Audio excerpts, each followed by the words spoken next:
Hello friends, नमस्कार। कैसे हैं आप सब लोग। वेलकम टू मम्मा का गुरुकुल। मैं हूँ कौशल।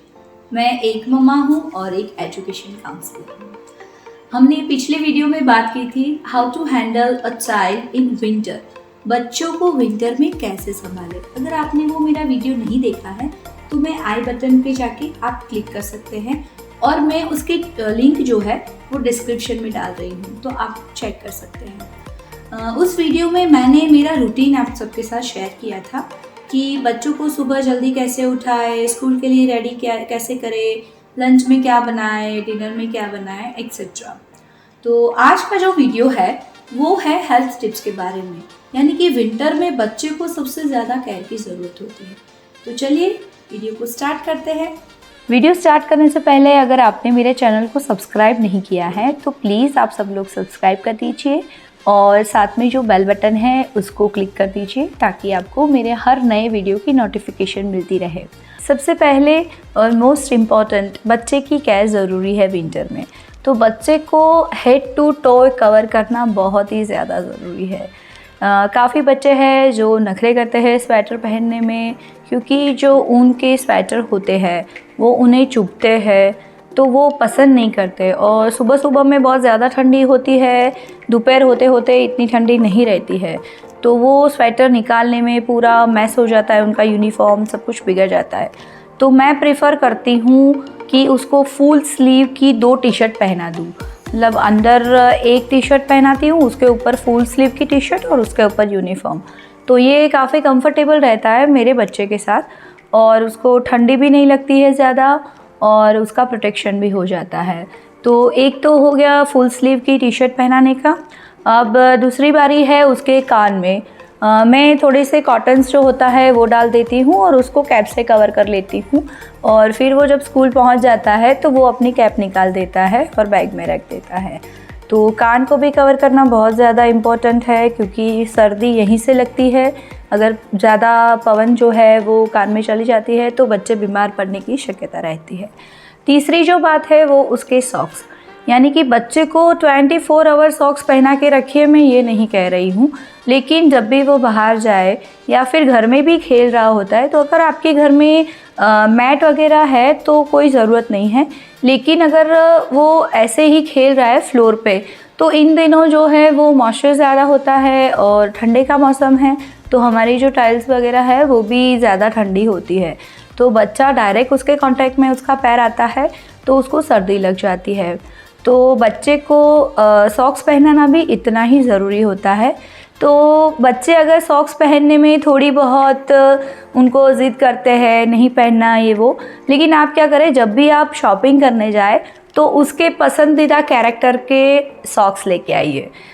जैसे कि स्पाइडरमैन, सुपरमैन या फिर छोटा भीम, ऐसे कुछ भी कलरफुल सॉक्स उसके लिए लेके आइए जो उसको पसंद हो, क्योंकि वो यूनिफॉर्म में तो मैचिंग सॉक्स पहन ही रहा है, लेकिन घर पे आता है तो उसको उसकी चॉइस के अगर कपड़े या स्वेटर या फिर टी शर्ट और उसके मैचिंग के अगर सॉक्स मिल जाए तो वो खुशी खुशी आपकी बात सुन लेगा। अब बात करते हैं डाइट की।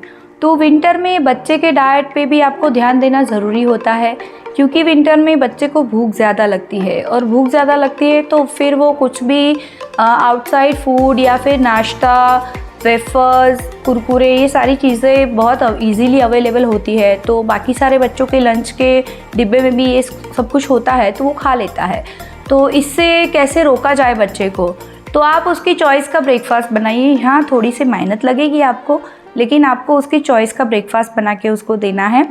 और सबसे ज़्यादा घी का यूज़ करें, तेल को अवॉइड करें, क्योंकि इन दिनों अपनी बॉडी को जो है वो ऑयलिंग ज़रूरी होता है और जो इनर ऑयलिंग होता है वो घी से बेस्ट कुछ भी नहीं है।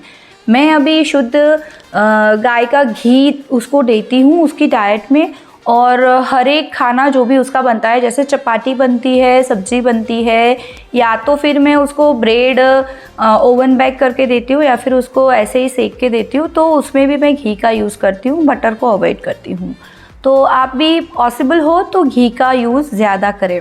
दूसरी बात है, इन दिनों उसको हल्दी और गरम खाना, यानी कि ठंडा बिल्कुल नहीं देना है, नॉट इवन कोल्ड वाटर, ठंडा पानी भी नहीं, मटके का पानी भी नहीं, हो सके तो उसको रूम टेम्परेचर पे पानी बॉटल भर के दीजिए। और मैं क्या करती हूँ, सुबह में उसकी वाटर बॉटल जब भी स्कूल के लिए भेजती हूँ और जब भी वो घर आता है तो हमने एक डेजिग्नेटेड बॉटल रखी है, वो मैं उसको भर के देती हूँ।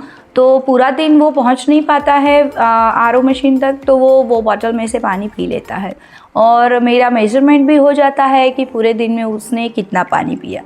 तो ये टिप एक मुझे लगता है कि बहुत ही यूज़फुल है कि हमें पता होना चाहिए कि हमारे बच्चे ने 1 लीटर पानी पिया कि नहीं। तो आप फॉलो कर सकते हैं इसको। दूसरी बात है कि गर्म पानी और हल्दी वाला दूध अगर आपका बच्चा पी लेता है तो आप बहुत ही ज़्यादा लकी हो, क्योंकि मेरा बेटा जो है वो हल्दी वाला दूध नहीं पीता है। तो इसीलिए मुझे फिर उसके लिए कुछ ना कुछ सोचना पड़ता है। तो मैं एवरी डे मॉर्निंग में उसको गर्म पानी और हल्दी देती हूँ, और रात को भी अगर वो ज़िद कर लेता है, कभी कभी चॉकलेट्स खा लेता है या फिर कुछ मीठा खा लेता है, तो वो अवॉइड करने के लिए थ्रोट इन्फेक्शन, मैं रात को भी उसको गर्म पानी और उसके साथ थोड़ी हल्दी मिला के उसको पिला के फिर सुलाती हूँ। तो हल्दी वाला दूध या फिर हल्दी वाला पानी भी बहुत ज़रूरी है इन दिनों। और बात करते हैं कि ड्राई फ्रूट्स, अगर आपका बच्चा इजीली वो सारी चीज़ें खुद से खा लेता है, आपको एक्स्ट्रा एफर्ट्स की ज़रूरत नहीं रहती है, तो वेल एंड गुड है।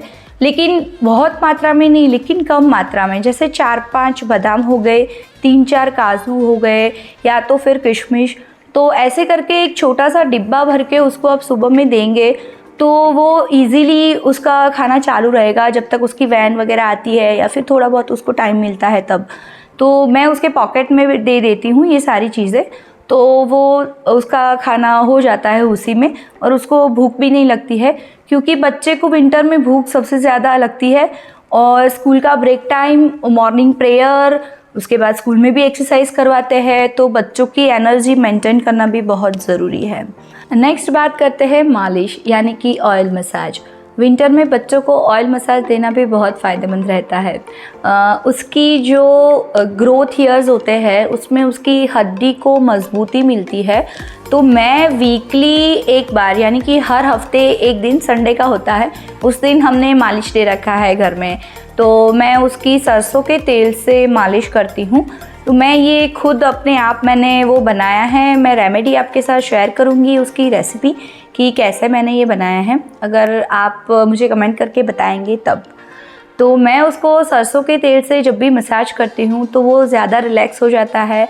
उसके बाद मसाज करके उसको थोड़ी देर के लिए मैं धूप में बिठाती हूँ, वहाँ पे हम लोग खेलते हैं उसके साथ, और उसके हेड मसाज करती हूँ, पूरे उसके बॉडी मसाज करती हूँ। मालिश के बाद मैं उसको गर्म पानी में नहलाती हूँ। कभी कभी मैं उसको चने के आटे से नहला देती हूँ, ग्राम फ्लोर से, या तो फिर मैं जो मसूर की दाल होती है वो ऑरेंज वाली दाल, उसको मैं मिक्सी में पीस के उसका एकदम छोटे छोटे मतलब उसका बारीक फ्लोर जैसा मैं कर देती हूँ, और उसके साथ में थोड़ा सा मिल्क मिला के उससे स्क्रब करती हूँ। उसकी जो एडिया होती है या फिर ये जो कोहनी का हिस्सा होता है वो थोड़ा गंदा रहता है उस टाइम पे, और स्किन भी थोड़ी फट जाती है, तो उससे मैं उसको नहलाती हूँ तो मुझे बहुत ज़्यादा फ़ायदा होता है और मेरा बेटा एकदम गोरा चिट्टा बन जाता है।